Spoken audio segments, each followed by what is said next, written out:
Assalamualaikum warahmatullahi wabarakatuh. Sidang penonton, hadirin hadirat, ibu ayah, rakan-rakan, sahabat-sahabat, tuan-tuan dan puan-puan yang berada di luar sana, kita teruskan momentum kita memahami, mentadabbur Al-Quran dalam program 30 hari 30 ayat dalam usaha kita mendalami dan memahami Al-Quran. InsyaAllah hari ini kita akan teruskan dengan mentadabbur ayat daripada surah Al-Hujurat ayat yang ke-13 dengan bimbingan dan panduan daripada Ustaz Fakhur Razi, insyaAllah, yang akan memberikan penjelasan, pencerahan dan tadabbur pada hari ini.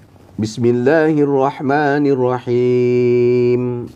Ya ayyuhan nasu inna khalaqnakum min dzakarin wa untha وَجَعَلْنَاكُمْ شُعُوبًا وَقَبَائِلَ لِتَعَارَفُوا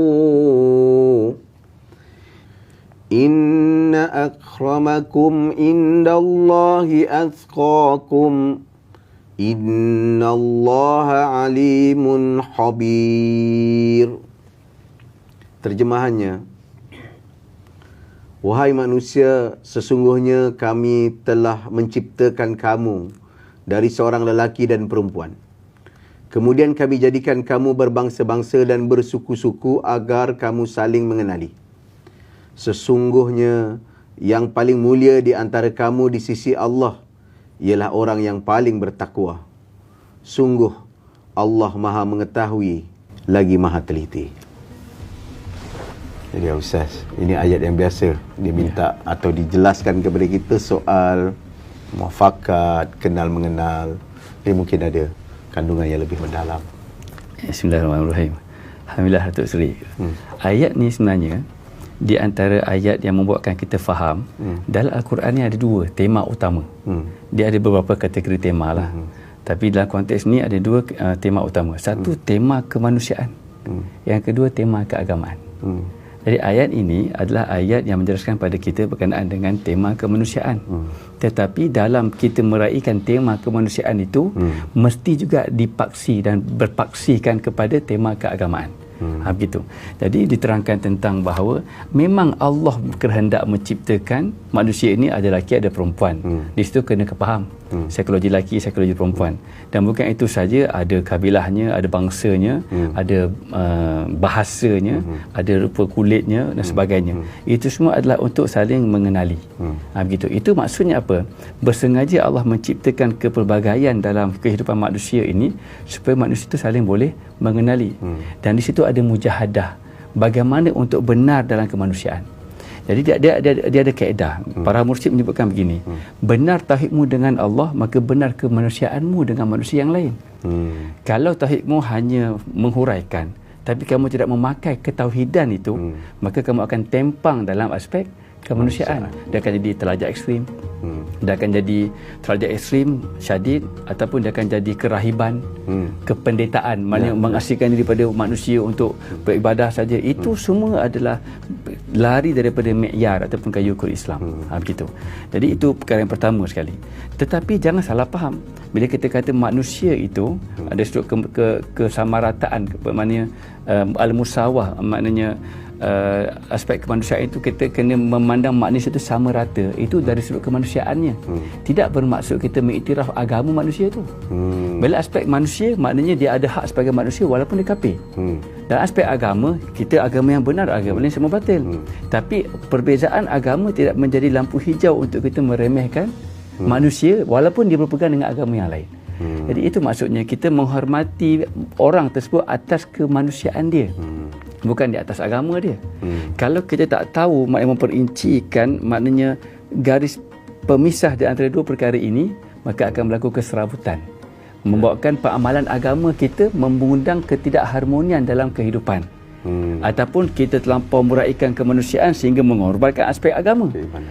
Jadi itu ada orang menyalahgunakan ilmu maqasid, ada orang istinbat hukum dengan cara yang terpeleset dan sebagainya. Itu semua kerana tidak ada keseimbangan. Jadi ayat ini ada bawa tiga perkara utama. Yang pertama, kesamarataan sesama manusia dalam konteks kemanusiaannya. Jangan salah faham kat situ. Begitu. Yang kedua dalam aspek Allah berkehendak untuk kita saling bertaaruf. Ada apa sebenarnya ta'aruf sesama manusia? untuk kita mengenali Allah. Untuk kena mengenali Allah, bahawa di sebalik setiap manusia itu tetap dalam takdir Allah. Dan di situ kita akan terpandang akan keindahan Allah, jamalnya, keagungan Allah, jalalnya, maknanya azim Allah, kehebatannya, qahar Allah, betapa Allah Ta'ala amat hebat dalam mentadbir. Itu adalah di sebalik daripada kita bertahan dalam berinteraksi dengan kepelbagaian manusia yang ada kat muka bumi ini. Tetapi akhir sekali ayat ini kata tetap takwa. Takwa itulah yang mengikat keseimbangan di antara toleransi kemanusiaan sesama manusia dengan paksi ketuhanan kepada Allah. Di situ pandangan Allah takwa. Dan takwa itu adalah di hati. Bermaksud memandang Allah dan sibuk dengan Allah dalam berhadapan dan bersabar dalam interaksi sesama manusia. Itu zaman sekarang ni faham je lah. Manusia zaman sekarang di media sosial tak lagi. Jadi itu semata untuk kita lebih mengenali. Kalau tak bawa pada paksi takwa, maka kita turut mungkin boleh sama tergelincir dalam membawa dua tema utama dalam Al-Quran melalui ayat ini. Itulah Datuk Seri, wallah. Ia mengingatkan saya dalam banyak ayat-ayat Al-Quran yang selalu menegur manusia, jangan kamu melampaui batas. Amat pedih hukumannya kepada mereka yang melampaui batas dan melanggar batas. Jadi sini saya percaya apa yang dijelaskan dalam ayat ini sikit sebanyak menyentuh tentang batas kemanusiaan, batas kita dalam selaku manusia dan juga selaku umat Islam ataupun orang yang mengaku beriman kepada Allah Subhanahu Wa Taala.